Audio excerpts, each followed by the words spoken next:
This will be a short video on how to winterize your truck camper. My camper is a 2022 Arctic Fox 1150. This will be applicable to all truck campers or any campers for that matter. At this time of year I start worrying about freezing, and I do not want the lines inside this camper to freeze and cause thousands of dollars worth of damage, so time to winterize it. The first thing you're going to want to do is make sure your tanks are empty. I've already drained my gray water and my black tanks. Those should be empty. Just shut the valves for now. You can leave the cap off because some antifreeze is going to drain out. And then in this camper, this is your bottom one there is your water tank drain. I just drained the last bit out of mine. There's a few gallons left in it.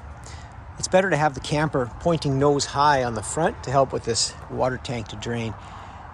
Just keep it a couple inches higher and it should drain nicely. The next step is your low point drains. And these are right here. Make sure your water pump is off inside. And I'm going to open up mine, hot and cold side. A little pressure in the lines there. There's the hot and there's the cold. I'll just let those drain for a minute. And while those are draining, I've already attached my outside hose here because we're going to go through that too. The water tank has to be drained. To drain the water tank, you need an 1 1/16 socket.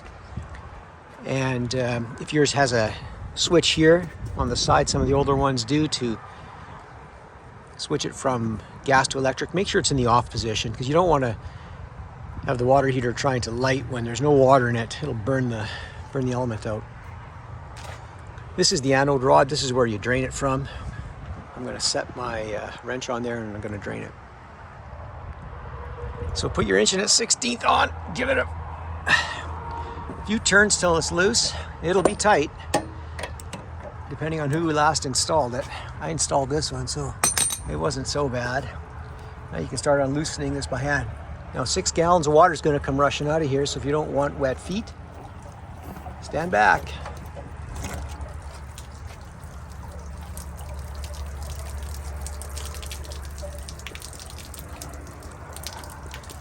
Let's have a look at the anode rod. It's starting to decay. You can see there's a bit missing off the end here. There's still one more season left in this one. This was used all this season. These deteriorate pretty fast. They're about $15. I will use this one again next year. You do not have to throw it away when it looks like this.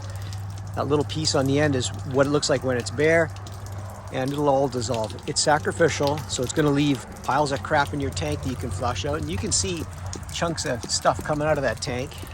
I got a little plastic wand I stick in there and flush it out, and you can buy these at any RV store.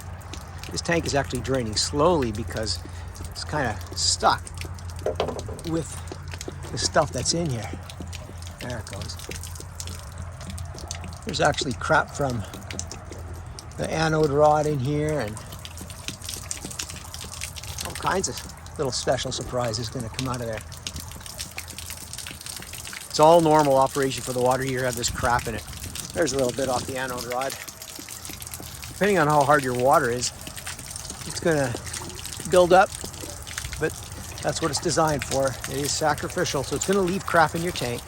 You can flush the tank out if you need to, but this stuff sits at the bottom of the tank and won't cause any problem during all the time you ever use your water heater.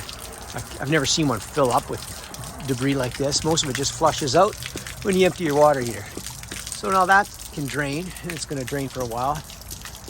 You can see the low points are draining also still. And the freshwater tank appears to be empty. The one with the red tape on it is your hot side on this particular camper. It doesn't make a difference. You're going to drain both of them anyway. And then when they're drained and that water tank is drained, I'm going to go inside. I'm going to close these valves before I start on the inside with pumping antifreeze into the camper. If your water pump is off, it'll just drain 6 gallons out of here. If you leave your water pump on, it'll keep trying to fill it. So make sure your water pump is shut off. And while you're on this side of the camper, now's a good time to check if your propane valves are shut off. And these are, I believe, yeah, I only had one open. Yeah, they're both shut off. You don't want those open all winter. You can shut them off for the winter time. Close your door to the propane back up. You can see this thing is almost done, or it is done now. That's it. There's really nothing left in there. I will flush it out in the springtime before I fill the whole system, because that has to be done anyway. Now that the tank is drained and empty, you have two choices. You can just leave this sit up here in storage, or you can get a new one. You can put this in the house. I just put it back in where it came out of and thread it a few turns just to hold it in position. With a little bit of water left in the tank can freeze. It's not going to hurt anything. At least you know where this is next year. But before you tighten it back down, wrap a few turns of sealant around it. Okay, the low point drains are all done draining, so you can close them now. Make sure they're both closed, because when we pressurize the system with antifreeze, it'll just pump it all out onto the ground here, and you don't want to waste a bunch of antifreeze if you forget that. The water heater can just sit like that for now, soak in the outside shower. Okay, the drains outside are closed. The next steps begin inside. You want to start out by making sure your water pump is still shut off. Further to that, make sure everything is shut off and that your camper is empty. This is going into storage, so make sure all your cupboards are empty of all food. You don't want to leave a bunch of food inside to attract mice. I like to clean everything meticulously before I put it away. And we've already done that. There's not much left laying around.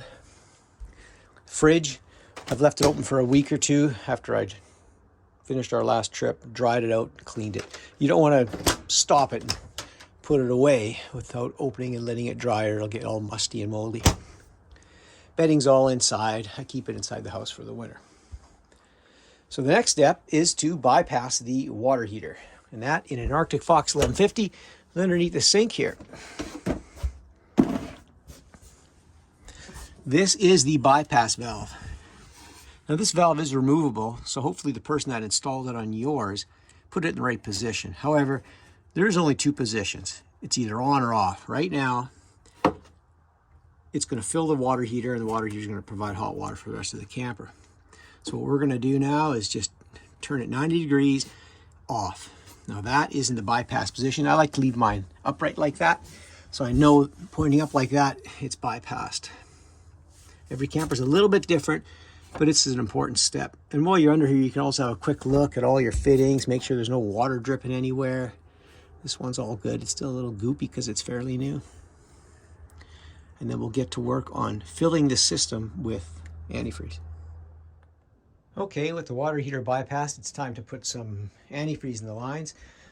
I just use some I buy at Canadian Tire. You can buy whatever you want. Normally it only takes about a gallon or so. I buy it on sale, so I buy these big jugs. As long as it's good down to minus 30 or 40, you're okay. This stuff actually gels when it gets really cold. It doesn't stay liquid when it's minus 30, because I've seen it outside at minus 30. It's just kind of gels up. But that's what I use anyway. Okay, in an Arctic Fox 1150, this little hatch here underneath this tray is where you're going to find your water pump and the line that you're going to use to suck in antifreeze into your system.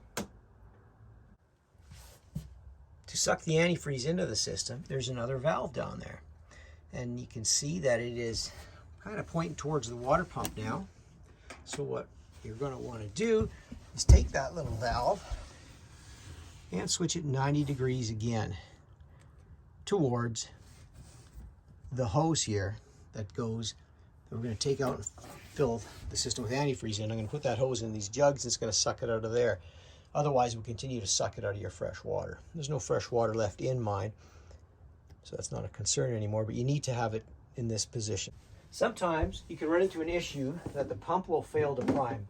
This camper's been sitting for a month or so, and if I turn the water pump on, you can hear the pump running, but nothing's happening. Why isn't it happening? Well, because the pump is now dry, and it can't create suction to move any liquid through it.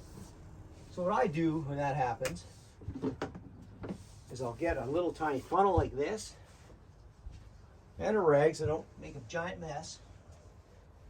And you can simply, this stuff's non-toxic anyways, you can simply pour a little antifreeze into the pump through a little funnel. You do not need much, just a little bit.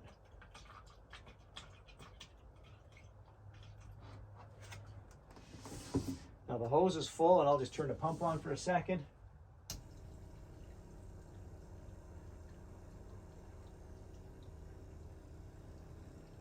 I'll repeat that once more. Make sure there's a bit of fluid in that pump.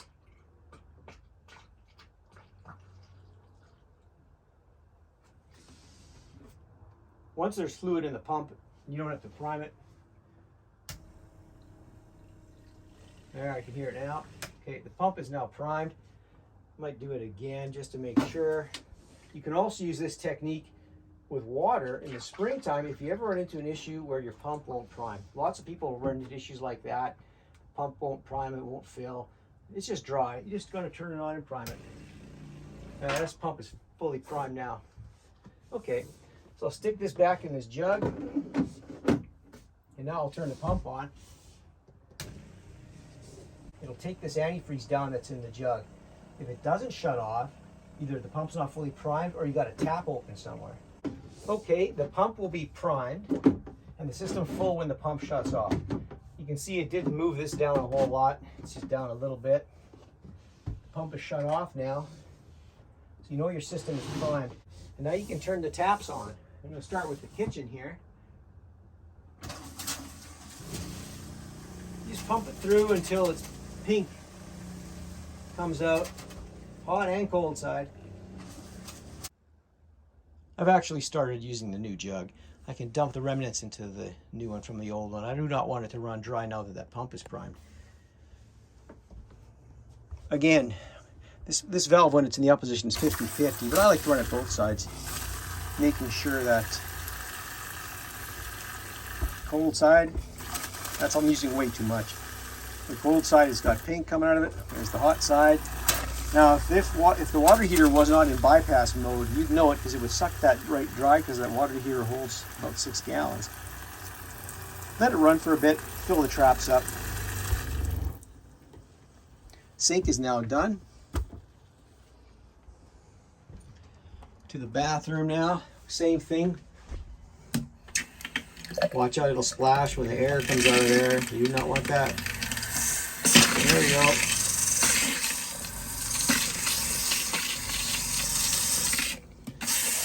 Hot side in the sink is done. Let's do the cold side now.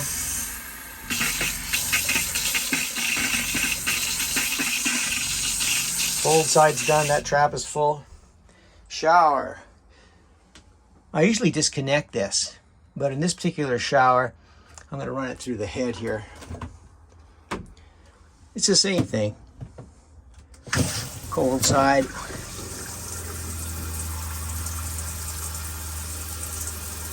I let it run through good. This stuff is cheap. Hot side. There's a lot of water in there. It's easy to clean up and it's non-toxic, so don't worry about spilling it. And that's that. It's just going to drain that red stuff, which will all wash away the first time you have a shower. Toilet. So flush your toilet till the pink starts running out. You're going to want to leave some in here to cover the gasket. And that's it. The bathroom is ready for winter. Okay, with all that done, it's time to head outside. Just leave the hose in your pail of antifreeze for now. Take note of how much you got left in the jug because you don't want to run it dry while you're outside doing this last little bit. And I should have mentioned also, well, I cleaned this up already, but you can pour a little bit down that drain there because you don't want the trap to freeze. But with the amount I flushed out of the shower here, I'm not worried about that. But if you don't flush a lot out of your shower, you just disconnect it from there. Just pour a little down the trap. That way your drain won't freeze. Okay, back outside here. I pulled the anode rod back out. You can see there's not antifreeze running out of there, so you know the bypass is working. The shower now, you should flush this through. I do it every spring. I've never used this thing, so I don't know why I even bother anymore, but to keep it from freezing, I guess. There's the hot side. There's the pink antifreeze coming out. Do not forget to do your external shower. A lot of people do, and you're gonna have to tear the wall apart to repair it. Let's do the cold side now. There we go. Get the pink out of that. Turn it off. And then disconnect the hose. Hard to do with one hand.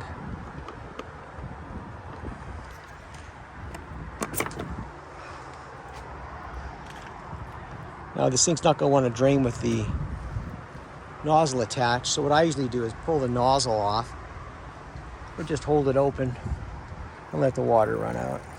Or the antifreeze in this case. I put this thing away dry. I don't leave any antifreeze in it. There we go. Okay, I think I'm all done out here. This hose is drained.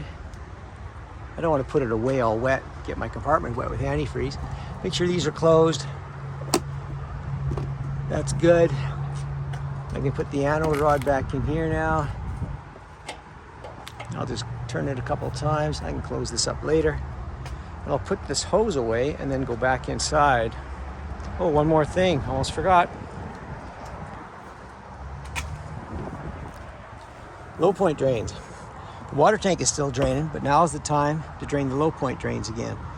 Don't just go open them right now. You have to go back inside the camper and shut off the water pump first, or you'll just drain antifreeze onto the ground for no reason.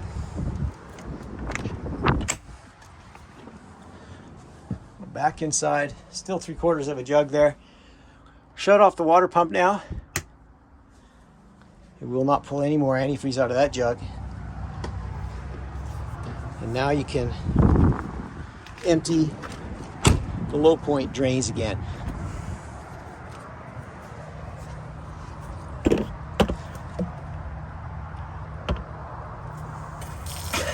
You're going to see water run out first, then you're going to see pink probably. There's the pink now.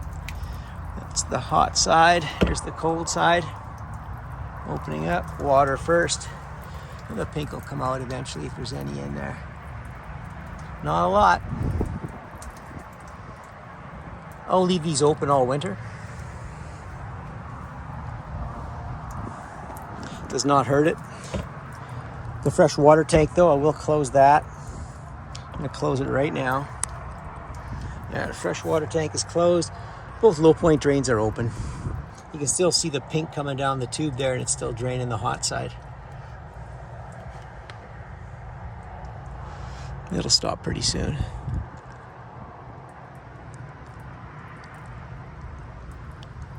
Cold side's got a little bit in it too, but whatever's left in the lines, and you can see there's a little bit left in the lines, it'll slowly make its way out as I drive this thing into storage. These are going to stay open anyway. Just remember to close them back up in the spring before you turn your water pump back on. You can also dump your gray tank again. It'll have some antifreeze in there, quite a bit actually. Probably a half a gallon or more.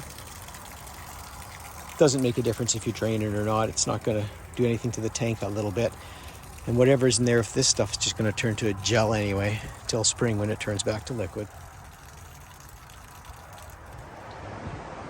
Okay, everything's all put away on this side. Shower, the water heater's all closed up.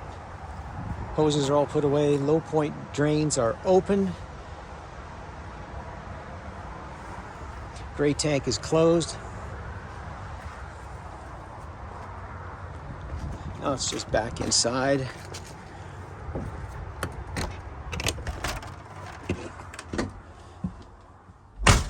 Not much left to do in here other than pull this hose out of this tank here, without spilling too much. I already got a couple rags here, soak it up a little bit. It always seeps a little bit out. I just let it go back in the jug there. There'll be some, because there is some in this hose still. So if you dangle this hose over the floor right now, you might have a bunch of antifreeze coming out. Try and be careful. I store this in an upright position, and the rest of it just slowly evaporates. So when you tuck this back down in here, just make sure it's tucked in an upright position like that. And that's good enough for now. Tray goes back in.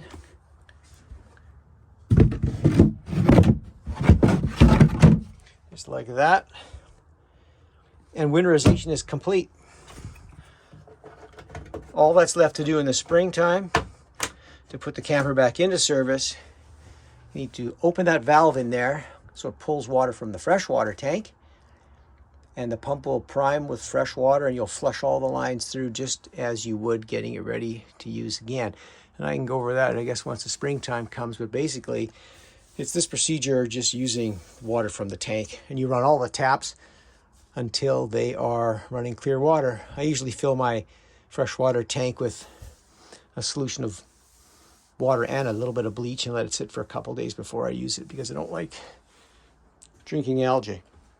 But that's it. That's all you got to do to get your camper ready for the winter.